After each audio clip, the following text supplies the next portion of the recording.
Hello, this is Chase Bludge. Thank you for tuning into my channel, and today I'm doing my first frequently asked questions video, and today's subject is how I buy my used guns. Now, I'm gonna go ahead and admit I'm not the foremost authority on this, but I am happy to explain what I do know. This is going to depend on the particular gun that you're looking for. However, we'll go ahead and talk about a few. The first thing I do is I check the barrel to make sure that there's no corrosion damage, pitting, and the rifling has retained its coating. You'll also want to inspect the crown of the barrel to make sure that there's no damage and it appears symmetrical with no deformation, as this can affect the accuracy. I find that fluorescent post-it notes work really good for illuminating the barrel, which will aid in highlighting any flaws. I carry a pen light on my person, and this combined with a brightly colored piece of paper shows me everything in pretty good detail. However, a simple light source will suffice. Also, you want to look at the wear patterns. If the wear is mainly on the outside, this obviously indicates like holster wear, drawing practice, or perhaps just a gun that wasn't babied. It's not necessarily indicative of a worn out gun though.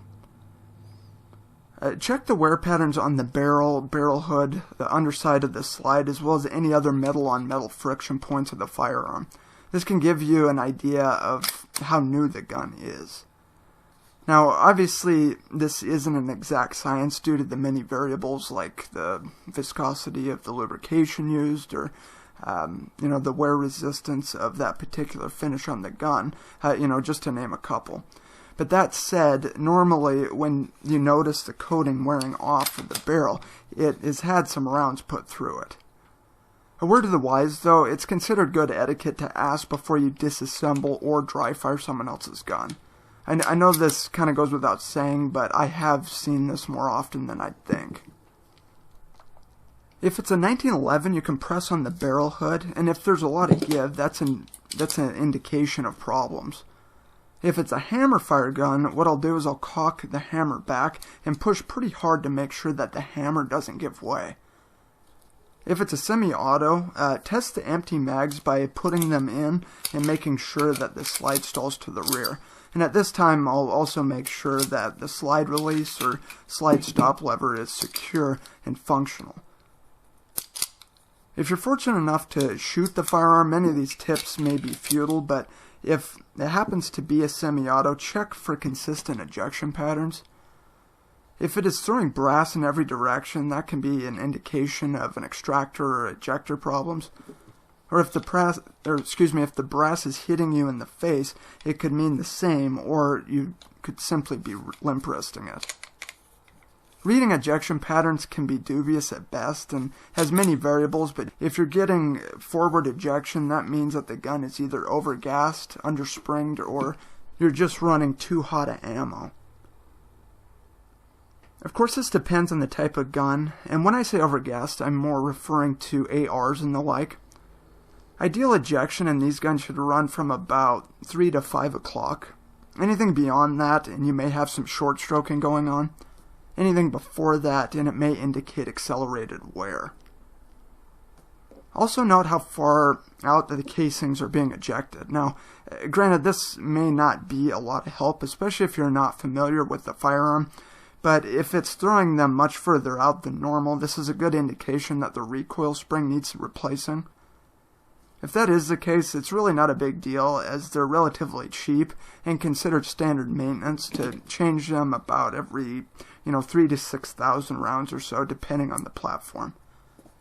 But if the gun is in fact kicking brass way out there, then that spring has likely seen at least 5 to 10,000 rounds or more, which just adds to the data pool and can help you make a more informed decision, as a bunch of these small things start to paint a big picture in the way of an overall condition of the gun.